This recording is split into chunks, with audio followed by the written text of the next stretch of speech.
We certainly have a lot to talk about regarding food prices, and thankfully I have been joined in the studios by General Secretary of the Agricultural Workers Union, Gawu, and Edward Karewe. It's been a long time since we met, right? Yes. Thanks so much for joining me this evening. First of all, I will want to find out from you, we've had reports from the regions about food prices. We have excess food on the market.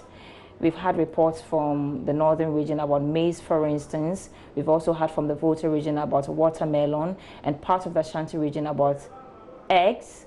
There's a glut.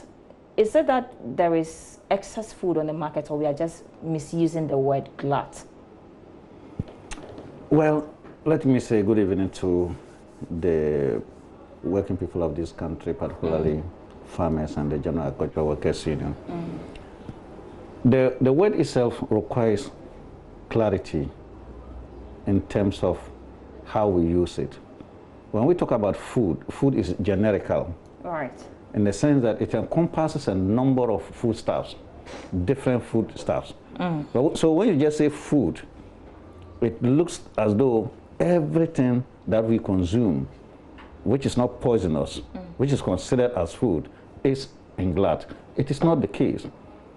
We always have isolated, overproduction at a particular time with particular crops in the past and continuously.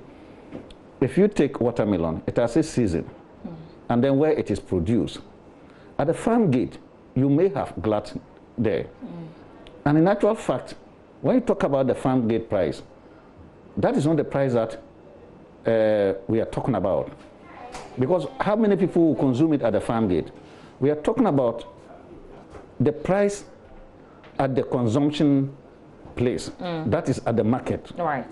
So if the price at the farm gate is very low, and there's so much of it, and it cannot be transported to where it is most needed, that is in the market. So you had then, of course, we are failing. FAO, for instance, was talking about whether we need to relook at the situation and know whether it's a logistical problem or we have transport problem.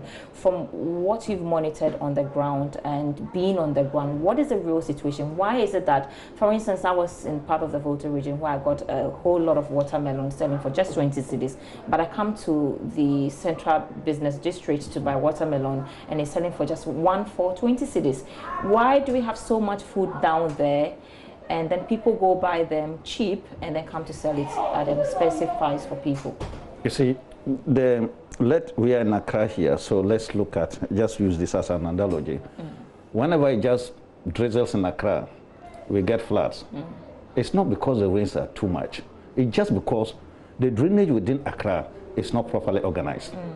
In the same way, if you take the agricultural sector, looking at production to transportation to the market centers, it's not well organized. Right.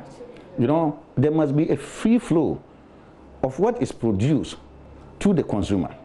And we have, over the years as a country, failed to address these structural challenges. So that is why you continue to find out that if you talk about the northern region, there is so much maize in the northern region. Yet, poultry farmers down within the Accra cannot even get that particular maize. You talk about watermelon in the Volta region, yet the price in Accra is prohibitive. It's because there's supposed to be a smooth connection between the production to the consumer. Now, how do we bring watermelon from Volta region to Accra? By what mode of transport? And how do we organize it? But one will argue that we've had fuel prices really low recently. And so let's say even the greater Accra region, they're producing a lot of watermelon. When you go to the Adan area, before you get to Sugakope, there's so much watermelon on that road. And fuel prices have been really low. So why should prices still be high? And we talk about inflation for the month of April, for instance. And that has been driven also by food prices. And it's high.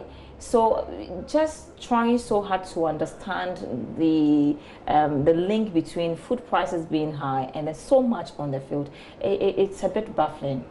Yes, it's baffling because there is a disorganization of this different parts of agricultural production. You know, production is incomplete until it reaches the final consumer. Right.